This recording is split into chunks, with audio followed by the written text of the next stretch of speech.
May adlaw katawhan sa Dios sa Archdiocese sa Osamis sa ngalan sa tong talahoron nga Arsobispo, Archbishop Martin Sarmiento Humuwad, ug uban sa mga kahugpungan sa mga kaprayaan sa tibok lokal nga simbahan sa Osamis, kini ang inyong amigong higala, Father MJ Samonte. Paghahatod og pamalandong niyo karong adlaw karon nga Huwebes, sulod sa ikapat nga semana sa Pasko sa pagabanhaw. Mayo 15, 2025.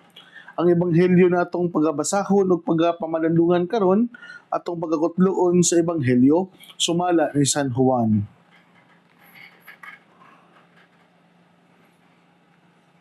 Kuman si Jesus makahugas sa tiil sa iyang mga tinun-an, miingon siya, sultihan ko kamo, walay ulipon nga labaw sa iyang agalon ug walay sinugo nga labaw sa nagsugo kaniya.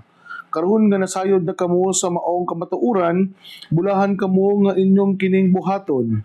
Wala ako magsulti mahitungod kaninyong tanan, nakaila ako sa akong gipili apan kinahanglan nga matuman ang kasulatan nga nag-ingon, ang tawo nga misalo kanako sa pagkaon, nahimo nga akong kaaway. Gisultihan ko kamo niini sa wala pa kini mahitabo.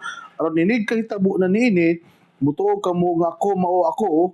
Sultihan ko kamo ang mudawat kang bisan kinsa nga akong ipadala, mudawat usab kanako ug ako ug ang mudawat kanako mudawat usab sa nagpadala kanako.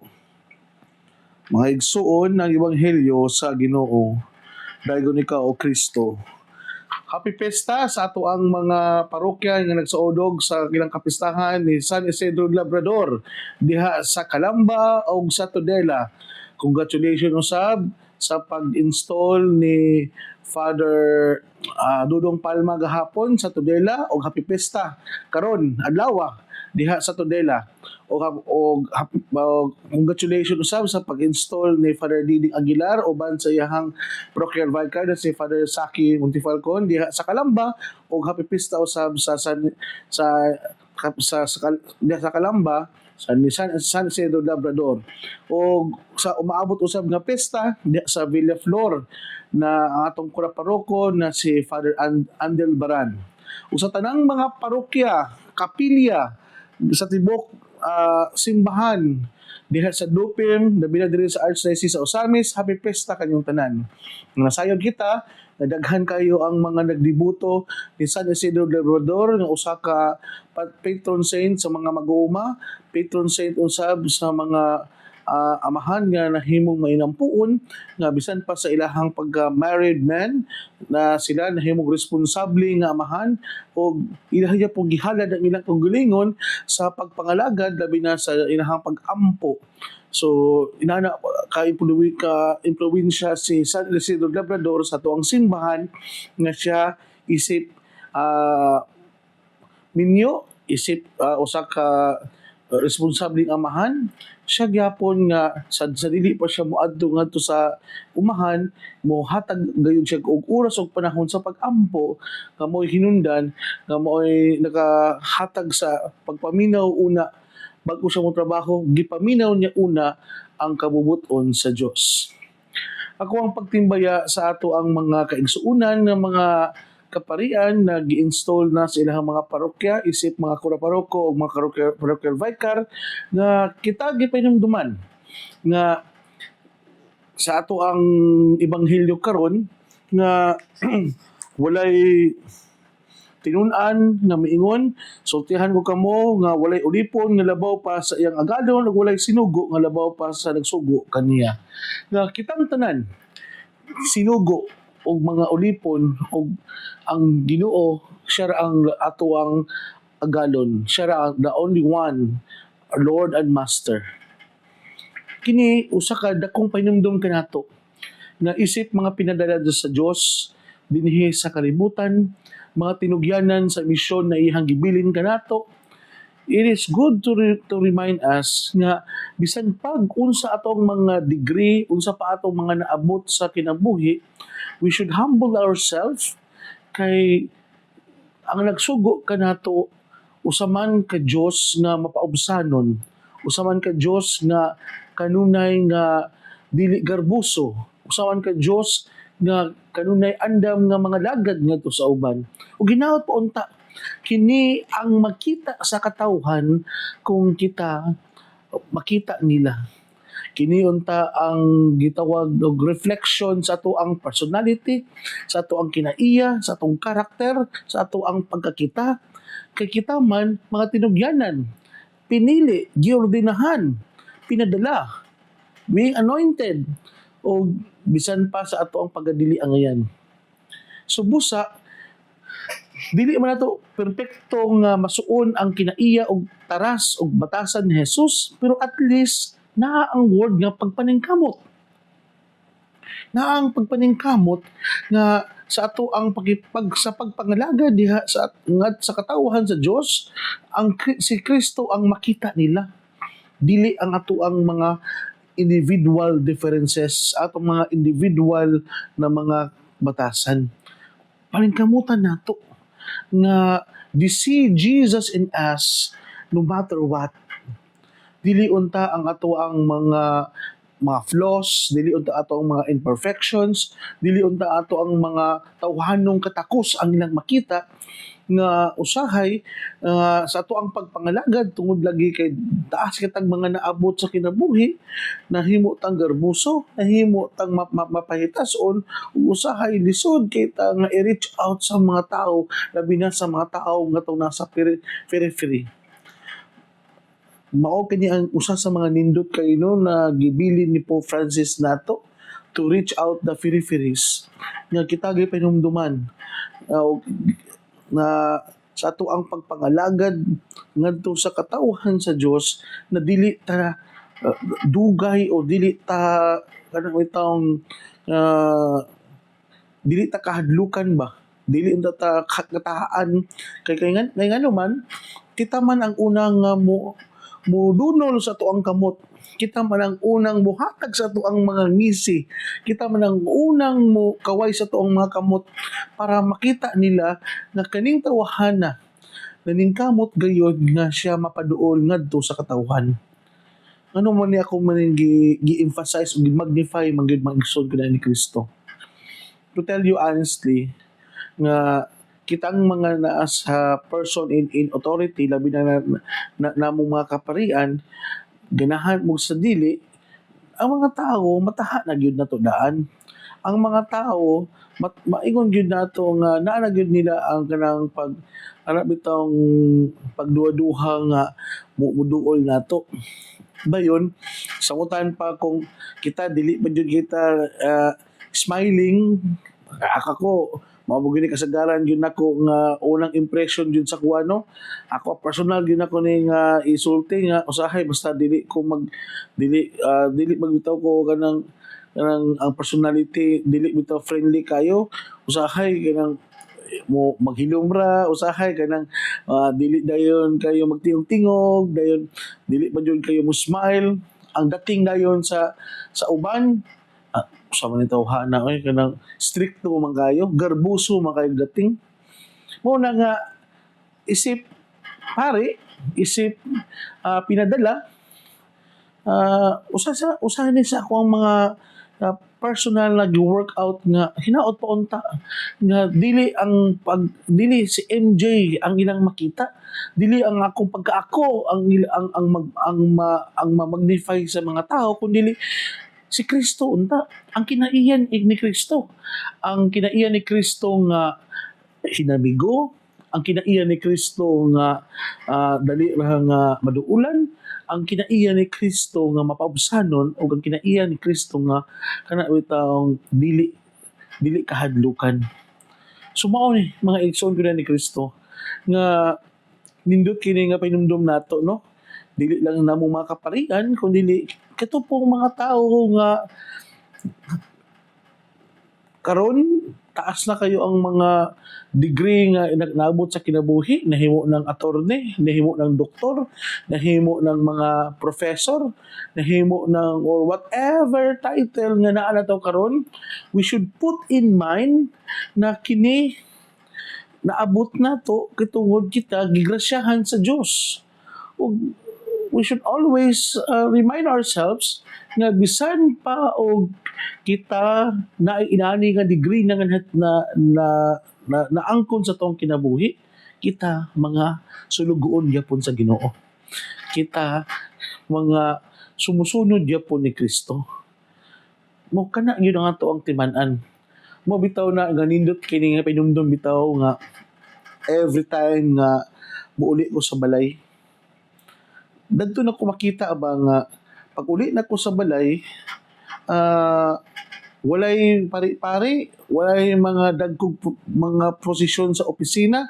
Basta pag uli sa balay, unsa akong pwedeng matrabaho, manglimpyo sa CR, magluto og sudan, maghugas og plato, or maglimpyo sa palibot, manilhig yapon. Kay pag uli na ko sa balay, wala man ako gidala ang titulo nga Reverend Father. Gidala man ako ang pagkaako nga ako anak sa akong inahan, nga ako bisan pa og kanang pari na pwede gyapon kasab-an, pwede gyapon suguon, pwede gyapon istoryahan sa ako ang inahan. So kana bitaw it is an humbling experience to remind me na bisan pag-asa na may naabot sa sulok aning kalibutan na, pero kung muuli ka sa imong kagulingong panimalay, andam yapon ka nga magpakaubos nga kay ang gituring nato nga ato ang head of the family, ang ato pong mga ginikanan. So mao na nga nindot kayo sa mga igsoon no, nakanabitang magtapok mo sa balay mga anak.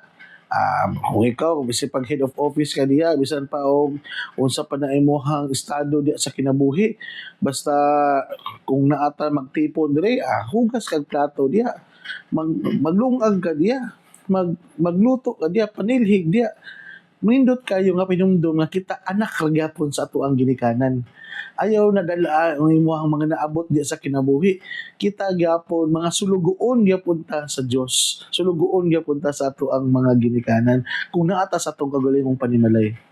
So inana mga igsoon nga kini gipinumdum man kita sa kalibutan nga bisan pa og unsa atong mga naabot aning kalibutana, pero kung maghisgot ta og ato ang final destination which is heaven, kita gipinumduman nga kita patas ra dun tanan.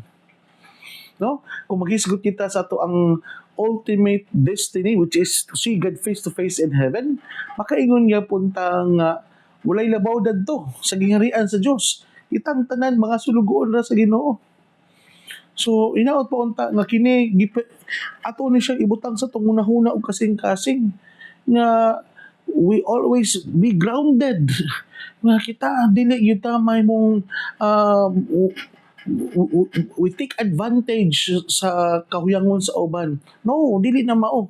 Dili unta nato isipon nga ang uban ubos ra, uyamot ra kayo, malukmo ra kayo. No, kay maabot ang punto nga kita paghukman kung giunsa nato paggamit ang ato ang mga naabot sa kinabuhi. Mao na kung the more unta ta nga daghang mga nahibal-an, the more unta ka kita nga nakasabot sa kinabuhi, the more unta ta nga kita naay mga titulo, the more unta natong pahinumduman atong kagalingon nga mas dako og responsibilidad nga mas mapaduol nako or mas makita nila ang Diyos dinhi kanako. Kay ang Diyos man ang ako ang gihimong model sa ako ang kinabuhi. Ang Diyos man ang kinabuhi man ni Kristo akong gihimo nga ehemplo sa ako ang pagpanginabuhi aning kalibutana. Inana unta mga igsuon. Mao ka na nga to ang i-example sa to ang kaugalingon aron dili kita mahimong hambugiro, dili kita mahimong mapahitaskon ug dabaw sa tanan ang diwa ug ang kinaiya ni Kristo ang mupatigbabaw, dili ang ato ang mga personal na batasan ang makita sa uban. Ako ang pagtimbaya usab sa ato ang mga major sponsor diha sa San Mateo Rizal, nagipanguluhan sa ato ang igsuon na si Ate Laila Del Mundo, si Ma'am Sara Flores, diha sa Cainta Rizal na si Sabadoan Kahandig family, o sa ato ang nanay diha usab si Nanay Patrojas and family, o si Tita Barira and family. Nagsalamat kayo sa inyong mga pag-ampo, pagsuporta, o kanunay kamo nga nagadasig kanako sa ato ang mga programa labi na diri sa pulpito sa kahanginan DXDD nga nagahatag og pamalandong kada adlaw uban sa ato ang mahal na obispo si Bishop Archbishop Martin Sarmiento Humuad o si Father Iman Pudyutan. Salamat kayo ninyo mga nanay ug tatay na mga nag-ampo o kanunay naminaw. Nasayod ako nga daghantang mga avid listeners nga naminaw nga nag-inform ka nato nga Father naminaw biya mi. Salamat kayo nga kana naghatag ka na mo og dugang pangkadasig nga bisan pa sa kabisi sa amo ang mga schedule pero maningkamot gid mi nga mohatag og pamalandong sa among assigned day kay naay mga tao nga sama kaninyo nga naghulat nga maminaw nagiuhaw sa pulong sa Dios og gusto nga palaluman pa ang maong the word of God. Kamo ang usa sa mga hinungdan nga kami mapadayunon bisan pa sa mga kabisi sa kahiklik sa schedule pero andam niya pun kami nga mohatag og pamalandong sa maaw atong daily reflection. Akong pagtimbaya usab sa ato ang mga kahigalaan karon nga mga igsuong masakiton na atong gipadayon sila sa pag-ampo labi na atong mga pasyente diha sa Mars MC diha sa Medina Hospital, sa Faith Hospital o sa MUMC nga kanunay na to silang i-appeal sa itong mga pag-ampo labi na katong mga igsuon na to nga naay mga sakit nga hinaot pa unta nga despite sa ilahang mga sakit naghihambing sa ilahang kinabuhi kanunay po nilang makita ang presensya o ang intervention sa Ginoo na despite of the pain and suffering they experience in their life buhi gyapon ang Ginoo ang ilang pagtuo nga sila gimahal gyapon sa Dios. Ako ang pagtimbaya usab sa tanan natong mga kahigalaan nga mga naminaw karon diha sa ilang mga tagsa-tagsa ka mga panimalay. Nasayod ako nga dili lalim ang inyohang mga daily tasks and obligation, no? Pero sama unta ni San Isidro Labrador sa dili pa siya moadto sa iyang umahan no aron sa pagsugod sa pag-ugmad sa iyang yuta. Kita sama pud kaniya nga nagyapon ang pagkamayampuon o kanunay yapon nagihalad ang iyang kabubuton ngadto sa langit nung amahan. So kanilang mga igsuon ang simple nga atong ikahalad nga pamalandong karong adlaw ay tungod kaning ikaupat ka Domingo sa pagabanhaw adlaw karon nga Huwebes Mayo 15, 2025. Mga igsuon, dinili na ko puto, bayo ka mong kalimot na ang pulong sa Diyos angay gayud nga pamation, pamalandungan o paningkamutan nga mapuy-an. Mulahan ng tao nga naningkamot magpuyo sa pulong ni Jesus, sama siya sa usa ka kahoy nga gitanong daplin sa sapa, kansang ang dahon dili gayud malaya. Og timpo sa ting bunga, muhatag siyag maayong mga bunga.